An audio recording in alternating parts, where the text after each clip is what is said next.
अस्सलाम वालेकुम dear students. तो आज हम क्लास मैट्रिक का जो न्यू सिलेबस चेंज हुआ है सन टेक्स्ट बोर्ड का, उसके बारे में हम डिस्कस करेंगे कि मैट्रिक क्लास में जो अब बुक आई है केमिस्ट्री की वो चेंज हो गई है।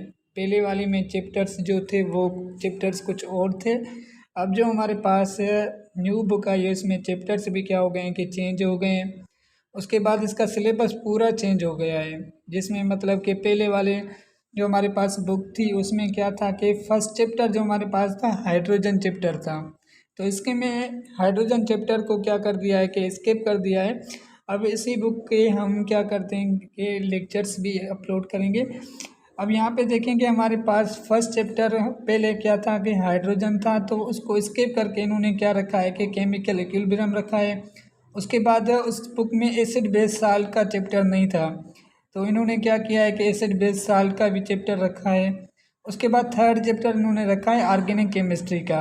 ये भी क्या है कि अच्छा मतलब कि चैप्टर पहले लास्ट में था, अब इन्होंने क्या कर दिया है कि फर्स्ट में कर दिया है। उसके बाद उस बुक में इन्वायरमेंट केमिस्ट्री के चैप्टर्स नहीं थे, तो उन्होंने इन्वायरमेंट केमिस्ट्री के भी रखे हैं, इलेक्ट्रोकेमिस्ट्री का भी चैप्टर रखा है। पहले क्या होता था कि इलेक्ट्रोकेमिस्ट्री का जो चैप्टर था वो 9th में था, अब इन्होंने क्या कर दिया है कि मैट्रिक में भी इसको ऐड कर दिया है। ठीक है, तो इन्वायरमेंट केमिस्ट्री का भी चैप्टर इन्होंने रख दिया। उसके बाद हमारे पास जैसे एनालिटिकल केमिस्ट्री है, पहले मैट्रिक में या 9th में एनालिटिकल केमिस्ट्री वगैरह नहीं पढ़ाई जाती थी। एनालिटिकल केमिस्ट्री हमारे पास क्या होती है, study about the qualitative and quantitative is called analytical chemistry. मतलब कि इसमें मोल्स वगैरह आप ज़्यादा पढ़ेंगे, प्रॉब्लम्स के बारे में ज़्यादा डिटेल में आपको पढ़ाया जाएगा इस चैप्टर में। उसके बाद इन्होंने क्या कर दिया है कि इंडस्ट्रियल केमिस्ट्री को लास्ट में रखा है कि पहले भी इंडस्ट्रियल केमिस्ट्री था, लेकिन आई थिंक अब क्या हुआ है कि इसका सिलेबस सारा चेंज कर दिया है। टॉपिक्स क्या हो गए हैं कि चेंज हो गए। पहले डीप में थे, लेकिन इसमें अब जो हमारे पास न्यू बुक है ना, इसमें ज़्यादातर मतलब कि स्टूडेंट्स के लिए इजी वे से मतलब इन्होंने टॉपिक्स वाइज रखे हैं।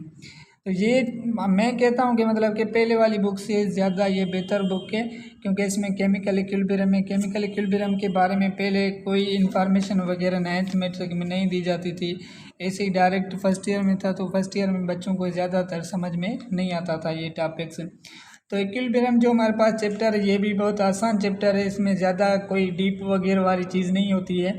इक्विलिब्रियम को मतलब कि चीज़ें जो हमारे पास रिवर्सिबल रिएक्शंस आपको ज़्यादातर पढ़ाए जाएंगे, इरिवर्सिबल रिएक्शंस आपको पढ़ाए जाएंगे। मतलब कि रिवर्सिबल रिएक्शंस वो रिएक्शंस जो रिएक्टेंट टू प्रोडक्ट में चेंज होते हैं, इरिवर्सिबल रिएक्शंस वो रिएक्शंस मतलब कि प्रोडक्ट टू रिएक्टेंट में, लेकिन इरिवर्सिबल रिएक्शंस में जो होते हैं वो रिएक्टेंट टू प्रोडक्ट तो होते हैं, लेकिन प्रोडक्ट से रिएक्टेंट में कन्वर्ट नहीं होता।